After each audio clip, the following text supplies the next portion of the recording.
Hello, my name is Rakesh Mehta, and I'm going to be showing you how to make pasta from scratch, pesto from scratch, as well as grilled chicken.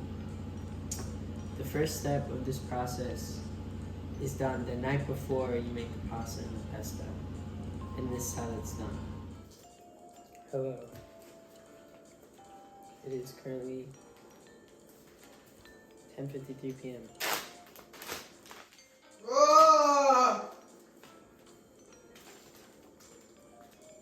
I'm starting the chicken marinade.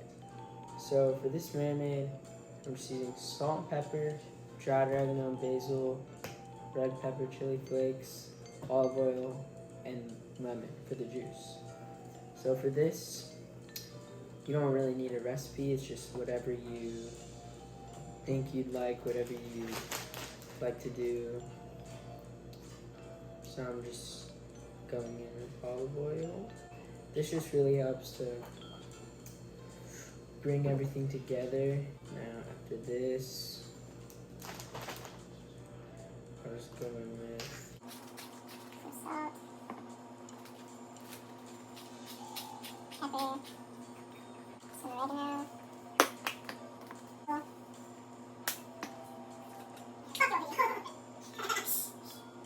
Actually, stop! The chili flakes.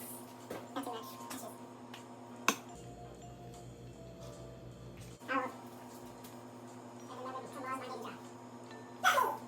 Okay, now for the lemon juice. Oh, it's juicy. Okay, now I'll just do. Now for the chicken. You have to make sure to be very careful with this and make sure that you keep your hands washed and you touch the chicken to any surface or your body as little as possible so that you do not get salmonella. Now, clean hands, we will grab our chicken and put it in the bag. Oh, that's massive. Now remember to wash your hands very thoroughly so you don't get sick. Now that your chicken is thoroughly coated, make sure you have an airtight seal and set it in the fridge overnight. The second step in this process is to make the pasta. The ingredients to make the pasta are 6 eggs, 2 cups of flour, a tablespoon of olive oil, and a pinch of salt. You're going to need 3 bowls for this. In the first, you're going to want to put 2 cups of all-purpose flour and a pinch of salt. Once you've done that, you can move on to the next step with the next 2 bowls and the eggs. For this step, you're going to need 2 whole eggs and 6 egg yolks. The reason we have 2 bowls is to separate the white from the yolk because we'll only be using 6 yolks from those 6 eggs. How I like to separate the whites from the yolks is by cracking the egg over this separate bowl.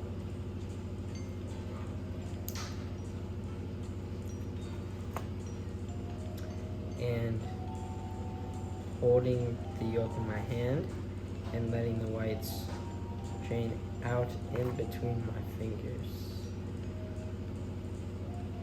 Oh my God.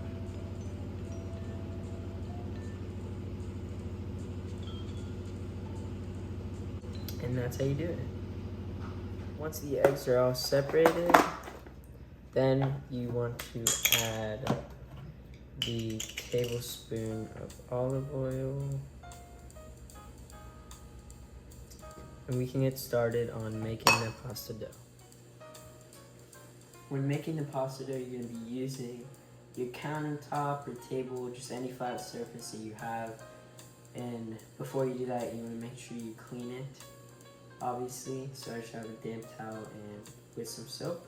We'll just wipe this down. With a separate towel and dry it. Now, to make the dough, you're gonna pour out your flour onto your surface.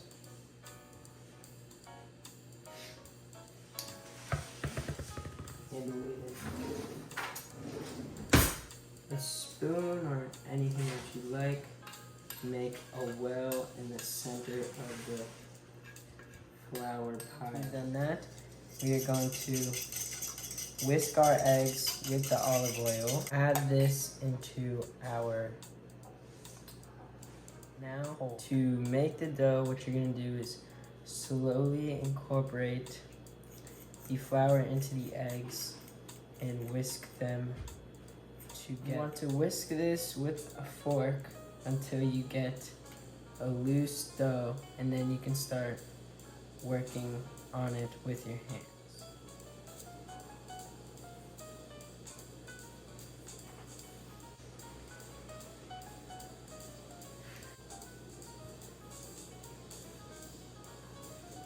Now, once you have a nice ball of dough, you're just gonna want to form this into a little dome and put it under plastic wrap and let it rest in the fridge for 45 minutes to an hour. Now for step 3 of this process, I'm going to make the pesto. To make the pesto, you're gonna need Parmesan cheese, Pecorino Romano cheese, which I've never heard of, but it's supposed to go in there. I got the Parmesan from Publix and this Pecorino from the Fresh Market because they didn't have it. Salt and pepper, 2 cloves of garlic, pine nuts, olive oil, basil, which is the main ingredient in pesto, and you put it all into a food processor and blend it. The measurements for this pesto is 1/4 cup of olive oil, 2 cups of basil, 1/4 cup pine nuts, 1/4 cup of each of the cheeses, and salt and pepper to taste. Now that all of our ingredients are added to the blender, to the food processor, we can blend it up. And there you go. You have fresh homemade pesto. Now, we're gonna turn this dough into pasta. So the first thing that you're gonna want to do when making this pasta is cut up our dough into smaller pieces that we can work with. One thing you wanna make sure you do so that your dough doesn't stick to the surface you're working with a lot is just to flour it. Now that we have this smaller portion, we're just gonna wanna add a little more flour all around so that when we roll this out, it does not stick. So we're gonna take a rolling pin, same thing, just flour the rolling pin a bit so it doesn't stick, and then just roll away. Now, how you tell when your pasta is rolled out thin enough is when you can start to see your hands and your fingertips through the pasta. So I'm about at that point now. So in a couple more rolls, we'll be ready to cut it into our fettuccine shape. Alright, now you can pretty clearly see my own hands through this. So what we're gonna do to cut this is we're gonna be making fettuccine, so we're gonna dust it a bit more and we're going to fold it 3 ways up. So, actually, before we do that, because we're making square pasta, we're just gonna square off the edges to make it even. Trying to keep as much as possible. Now what we're gonna do is fold this 3 ways, and we are going to prevent it from sticking, just flour, and we will cut this into fettuccine. We're again just gonna go in with some flour so it doesn't stick, and just set that aside while we make even more. Now that we've got a bunch of pasta made, we are ready. Bro. Now that we've got a bunch of pasta made, we're ready to move on to grilling the chicken and boiling the pasta, and then we will be all done. Now that our water is boiling, we've added salt, and we're gonna throw our pasta in.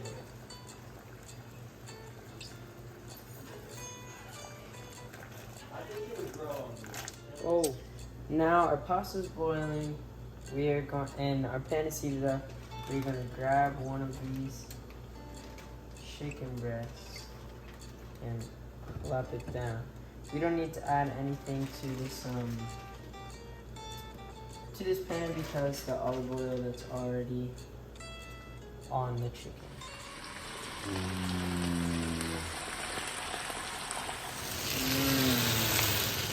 Okay, now our pasta is done cooking. The only way that you can tell and know that it's done cooking is by tasting it. And I just did that, and it is ready. So what we're gonna do is, pull it out of here, let it drain a bit, plop it in our bowl. Okay. Now that we have our cooked pasta here, while it's still hot, we're gonna get our pesto and add it to that. Go ahead and add just however much you want to this. It's really just up to you and how much you like. Now that looks good to me, and we are waiting on our chicken. Now, because this chicken is so thick, it's not going to be able to cook all the way through. So soon we're going to need to chop it up into bite-sized pieces so the inside can cook and we can add it to our pasta. Oh, now our chicken is ready. So we are just going to grab this and place some of it into our pasta. And there you have homemade pasta and pesto with grilled chicken.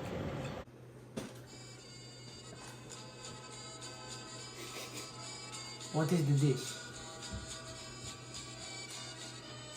Oh, what is the dish?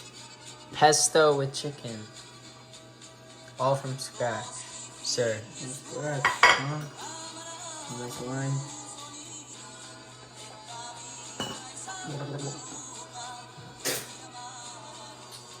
Disgusting. Let's try this. The pesto brings it all together. This is a little dry, a little messed up, a little hard. They cook it a little longer and then it will taste a lot better.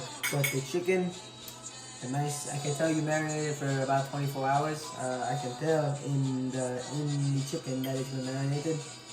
Second bite. Exquisite taste to it. I give you